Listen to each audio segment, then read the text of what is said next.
So in this video, I'm going to talk about how the war in Israel got started. I'm not going back over centuries or even decades. I'm talking about the war in 2023 in Israel. If you don't know me, my name is Darren Gerdes. I have been doing updates on the war in Ukraine.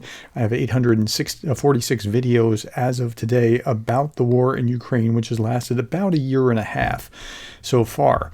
But I have to pivot and talk about why Israel matters. And here is my first video about Israel. And we have to address this. So I come to this and I think, okay, I figured that this was going to happen. Like I thought it was going to happen with China first. And the elections in China are in January. So we're going to see what's going to happen there, or in Taiwan are in January. We're going to see what's going to happen there if something goes awry there.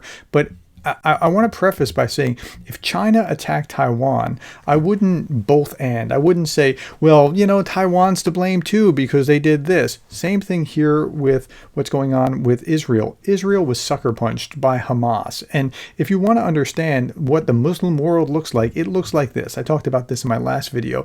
Here is Israel, tiny little Israel. Here's the rest of the world. Well, what about the displaced Palestinians? There's a lot of place for them to go. Why were Israel placed in there? Because after World War II, with the real Nazis that were actually killing 6 million Jews, the major powers in the world were like, Israelis, they deserve to have their homeland and be able to protect themselves. And Israel was the spot that was selected because that's where they came from initially. The Palestinians aren't happy about that, and I understand that. But you know what? Israel doesn't have any other place to go, and this is where they settled on. And okay, so that's all the background. Now, I'm not going to try to be neutral in this in any way. Here's Israel. Here's a map. The attacks came from the Gaza Strip primarily, and there were 3,000 rockets launched on Israel. It was kind of a sucker punch. And you say, oh, it's not a sucker punch. The Israelis have been mean to the Palestinians. I get what you're saying, but this was a sucker punch. This was like a Pearl Harbor kind of attack as far as Israel was concerned, because they had been living at relative peace. Gaza is occupied by Hamas. They're a group that has never accepted Israel's right to exist. In the West Bank, you have the Palestinian Liberation Organization, the PLO. If you remember in the 80s, 90s, and early 2000s, they were the ones that were giving Israel grief. But then they learned how to cooperate and live with Israelis and have certain governance over their own people and that kind of thing, and they're living in some harmony. Up to the north, up in Lebanon, was Hezbollah, the Party of God. Now, Hezbollah and Hamas share something in common. They're backed by Iran, who also wants to wipe Israel off the face of the earth. So I'm not going to be, even-handed, both sides, neutral. I'm not doing that. Israel's the aggrieved party, and they have every right to go after Hezbollah right now and go and root them out of the Gaza Strip. And what may very well happen is that the Hamas in the Gaza Strip may lose the Gaza Strip as a consequence of this, because this is just a terrible security threat to leave them right here. I don't know if that'll happen, but that may very well be what's happening. Now, there are other people, and again, in my world, this is pro-Ukraine YouTubers who are updating on what's going on in Ukraine daily, who have decided that they're going to take a neutral stance. Let's listen to 1 minute and 30 seconds of the Enforcer, who's a large pro-Ukraine voice out there talking about how he's shifting and talking about what's happening in Israel and how he's going to take a neutral position. And it's perfectly fair for him to say that. He's playing his cards on the table. We're going to be neutral. I'm just not doing that. I don't believe that that's the way that I should proceed. But here's him talking about how he should do it. Hello everyone, I'm the Enforcer, and welcome to the breaking news. Please make sure to like, comment, and subscribe, and support us on Patreon, a link in the description below. Today, Israel and Palestine have officially gone to war, and the Israelis are now going to be fighting the Hamas militants inside the Gaza Strip after Hamas began an invasion of Israel overnight. Before I move into this news, however, I do have to give a disclaimer. The topic of Palestine and Israel is an incredibly divisive one in the modern world, and we do understand that here on this channel. As the Enforcer channel, we have remained dedicated to trying to keep politically neutral on every single topic, or to completely avoid politics altogether, especially... And that is purely their prerogative. They're welcome to do that. And if that's the kind of news that you want to get about Israel, go to the Enforcer. I'm not saying anything bad about it. That's the way he wants to do it. But for me, I have to give you the, The benefit of my analysis is my perception, right? And so I'm giving you the analysis as I see fit. People have tried to do this to me before so I'm a conservative, right? I'm all in for Ukraine, but I'm a conservative. And that's a little weird to some people. And liberals want us to keep your politics out of it. Well, I won't talk about tax cuts or school vouchers, but if the politics bears on what's happening in Ukraine, I decided, look, I'm going to talk about that. That'll turn some people off. I'm sorry, I'm not everybody's cup of tea, but I am standing with Israel, and I'm going to stand with Israel. And so I just want to give you some options. You can listen to the Enforcer if that's what you want to do. A little bit more from the Enforcer. Politics that may pit the left wing against the right wing against the left wing, and so on.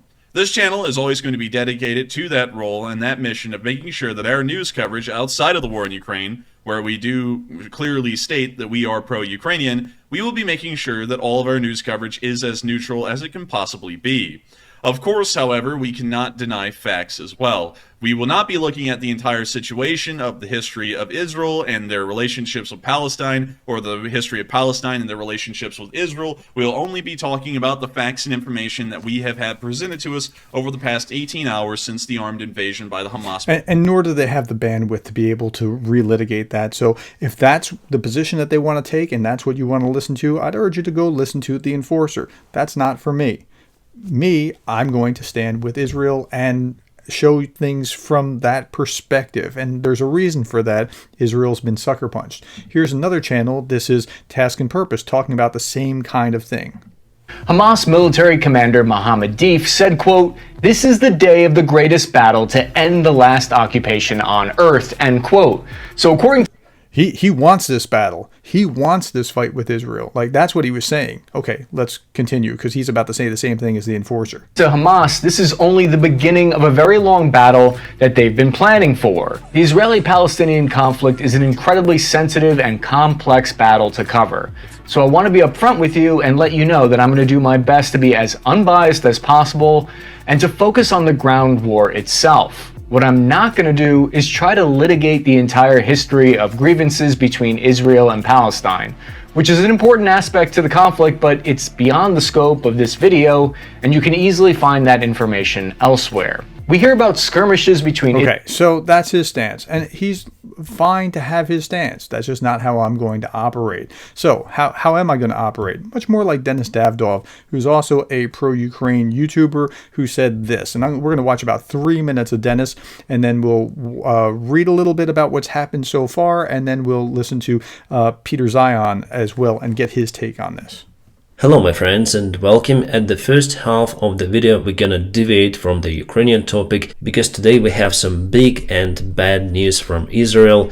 The south part of Israel was attacked by the Hamas group. As you see on this map, which was presented by one of the military analytics, definitely Hamas was successful in taking the Israeli territory. They not only entered the Israeli military bases, but they captured the military equipment from Israeli army, including Humvees and even some tanks. Okay, so this was day one's take. So he's talking on day two, and here is the Gaza Strip border, and here's where they entered Israeli territory. They fired 3,000 rockets. They took over little areas that are Israeli military bases. They knew what they were doing. This was a very strategic assault.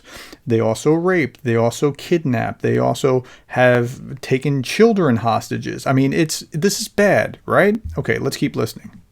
Also went to the residential places, to the towns and cities where they start to shoot civilians. For today I saw many of the horrific images coming from the place. It reminded me the tragedy near to Kiev, for example in Bucha, where Russians opened the fire against civilians who were in desperate escaping their settlements, leaving their homes. That is how I lost my nephew who was trying to escape that area. So exactly the same picture I saw today in Israel. Plus, so there's some interesting parallels to the early days of the Ukraine conflict with Russia. What's happening, what the Russians did to sucker punch the Ukrainians, who had a little bit more notice because the UK and American intelligence were saying, hey, something's not right. They're massed on the border.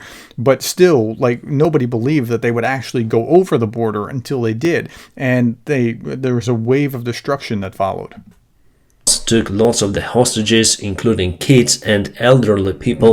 They sent all of them to Gaza region, so now they use them as the live shield. We have the other map with the towns that were attacked today by Hamas. It means that they went inside those cities. It's not a regular rocket attack which Gaza launches on Israel. As you can see, some of the Arab sources share this image, so definitely it might be like that. But what we know that for this minute, Israel launches the counter-terrorist operation, and they already took the vast territories back under their control.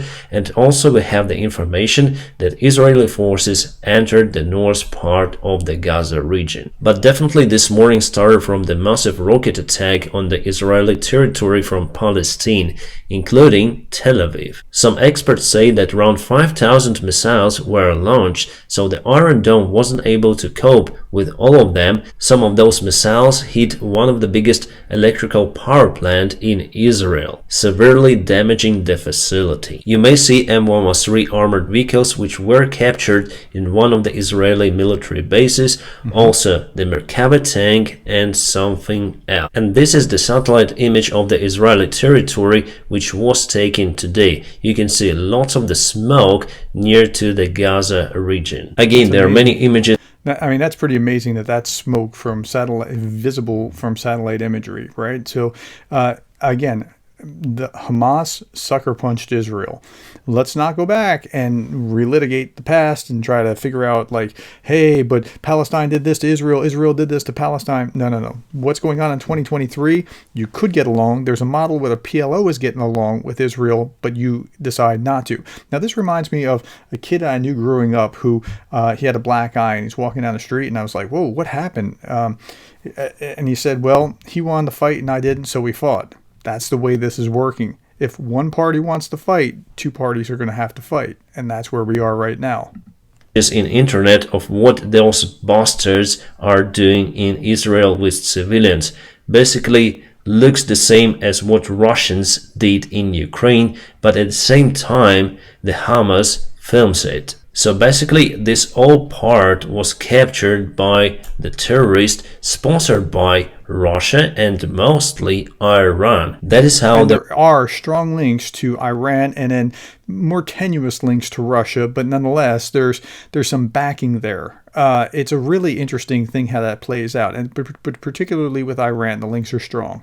Were able to perform this operation, and it's big minus for the Israeli intelligence because it seems like they were not aware of what exactly was going to happen. There was no reinforcement near to Gaza border. Really nothing was done to prevent it. Again, reminds me about the situation in Ukraine at the very beginning of the Russian full-scale aggression, that Ukraine didn't pose any sort of the defense on the south. The only city which resisted over there was Mariupol. Okay, so why didn't they have defense on the border? So one article was talking about this is like 70 miles or kilometers, I don't remember exactly what, but posting soldiers constantly on the border here would have been very difficult, and they didn't think that that was what was necessary because Hamas has been trying to deceive them into thinking everything was fine. Here's a Reuters article today. A careful campaign of deception ensured that Israel was caught off guard when the Palestinian Islamist group Hamas launched its devastating attack, enabling a force using bulldozers, hang gliders, motorbikes to take on the Middle East's most powerful army. Saturday's assault, the worst breach in Israel's defense since the Arab armies waged war in 1973. That's 50 years ago, was the largest kind of engagement outside of this. Followed 2 years of subterfuge by Hamas that involved keeping its military plans under wraps and convincing Israel that it did not want to fight. Okay, Hamas gave Israel the impression that it was not ready for a fight, said the sources close to Hamas, describing plans for the most startling assault since the Yom Kippur War 50 years ago. This is our 9/11, said Major Nir Dinar, spokesperson for the Israeli Defense Forces. They got us. They surprised us. They came fast from many spots, both from the air and the ground and the sea. Okay, one of the most striking elements of the preparations, Hamas constructed a mock Israeli settlement in Gaza where they practice military landing and train to storm it, to storm civilian settlements. We're not talking about a military base, we're talking about to kill civilians. This is terrorism. That's the definition of terrorism. As part of its subterfuge in the past 2 years, Hamas refrained from military operations against Israel, even as another Gaza-based Islamist armed group known as Islamic Jihad launched a series of its own assaults or rocket attacks. The first move was a barrage of 3,000 rockets fired from Gaza that coincided with incursions by fighters who flew hang gliders or motorized paragliders over the border. Once the fighters on hang gliders were on the ground, they secured the terrain so an elite commando unit could storm the fortified electronic and cement wall built by Israel to prevent infiltration. The fighters used explosives to breach the barriers and then sped across on motorbikes, bulldozers, widened the gaps, and more fighters entered in four-wheel drives. Hamas probably succeeded beyond their expectation. Now they'll have to deal with Israel determined to decimate them. And if I was in Israel, I'd feel exactly the same way. This security threat cannot stand. Amador, chairman of the National Security Council from April 2011 to November 2013, said some of Israel's allies had been saying that Hamas had acquired more responsibility. Maybe they're going to behave and play nice like the PLO is. We stupidly began to believe that that was true, he said, so we made a mistake. We are not going to make this mistake again, and we will destroy Hamas slowly but surely, and they're going to keep coming for them. So that's what happened. Hamas picked the fight. It didn't have to happen. They could have lived in peace, but Hamas was determined to have the fight. And if one side wants to have a fight, you're going to have a fight. Here's Peter Zion and his take on what was going on. Hey everyone, Peter Zion here coming to you from Central Texas. It is the 7th of October. And the news today is that in the early hours of today, Hamas, the political/terror group based on your politics that controls the southern enclave of Gaza in southern Israel, launched an attack into Israel proper, demolishing a little bit of the border, land, sea, paraglider attacks, and literally thousands of missiles. And so far, they've kidnapped at least several dozen civilians and a handful of soldiers and took them back to Gaza with them. So they're attacking civilians. They're taking kidnapped prisoners back with them that are civilians, mostly. There were some military folks as well, but they're doing this. This is terrorism. And the level of the attack seems to indicate that they were supported by a nation state like Iran in coordinating and helping support the attack. So this is bad on many levels, and it didn't have to happen, and it created what is rightly, and Netanyahu explained, they're in a state of war. Benjamin Netanyahu, the Prime Minister of Israel, has declared war on Hamas, and military operations are forthcoming. It's very hot. Situation on the ground, very fluid. Don't have a lot of information for you there, and honestly, there's people who are much better at that than I am. What I can tell you is there's two kind of things that kind of stand out that we need to watch here. Number one, within minutes of the news being reported, the Ukrainian government offered its support to the Israeli government in defending against the assault, which is far more than the Israelis have offered to the Ukrainians in response to the Russian invasion.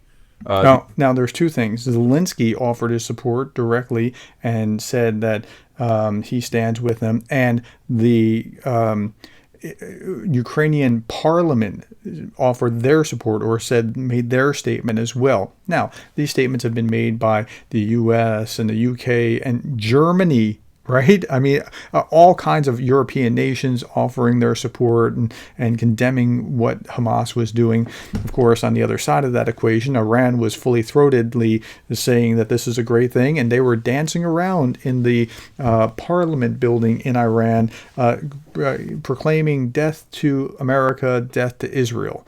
Okay, now, I would think that if you reverse that, and if on the floor of the Capitol building in the U.S. we were saying death to Iran, they would have an issue with that. So, okay, so let's keep hearing what Zion has to say. The Ukrainians have been a little annoyed with the Israelis trying to sit on the fence. The Israelis, for their part, have a population that's roughly 1/6 Russian, and so they've been trying to not get involved as much as they can because they're always trying to keep their lines of communication open to the Russians as a way to manipulate events in the Arab world. It's going to be very interesting to see if this changes the mindset of folks in Israel at all, because for them, dealing with groups like Hamas is kind of an existential issue. And for Ukraine to come down so quickly and so publicly on their side is definitely noteworthy.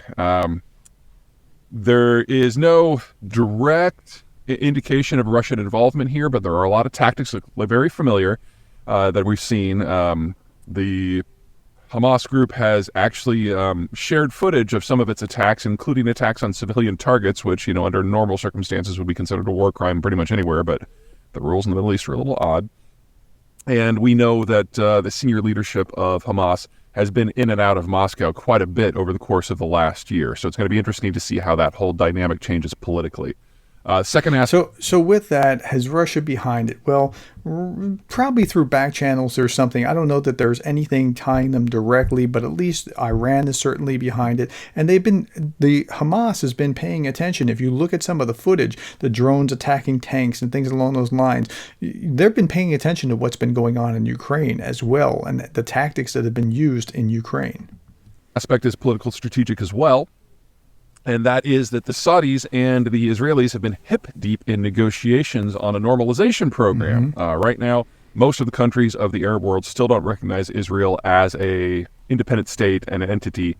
That has broken a little bit under the Trump administration, with Morocco and the United Arab Emirates switching sides. But now the question is whether the Biden administration gets Saudi Arabia to switch sides. And the debate, of course, is about the Palestinians. They're not between the Saudis and the Israelis, but among the Saudis. Now, for clarity, if the Saudis will recognize Israel and play nice, just like the Abraham Accords, that's a tectonic shift in relations between the Israelis and the Arab world. And the Saudis hate the Iranians. They're two different sects within Islam. Sunnis, the Saudis are Sunni, and the Iranians are Shia, and that they don't get along at all. So that could actually have been what this was meant to do, was to disrupt that, to prevent this, and to cause the Arab world to somehow unite against Israel. I think that's what Hamas was hoping to achieve here. There's a debate going on within Saudi Arabia itself that's generational over whether or not they should just ditch the Palestinians completely, normalize relations with the Israelis, and just move on.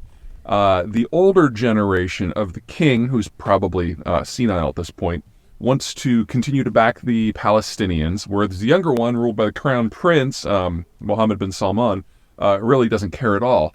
So we're going to find out really quickly here who actually holds power in Riyadh. And that is going to have any number of implications, because whenever the world's largest oil producer and exporter decides to change its political stance on regional affairs and starts backing it up with money, oil, and military power, a lot of interesting things can break through very quickly. So watch Jerusalem and Tel Aviv first to see what they say about Ukraine. Watch Riyadh to see what they say about Hamas. And it's not very often that we have a big logjam like this potentially breaking free all at once. It's going to be interesting. Take care.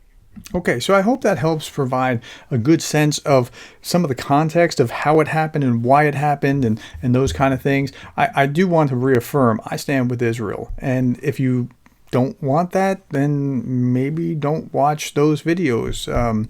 But I have to provide my sense and my analysis of what's going on and why. All right. If you do want that, please subscribe. Thank you for your time. I do these videos daily. Thank you for the likes and the shares and the subscribes and being the kind of person that cares.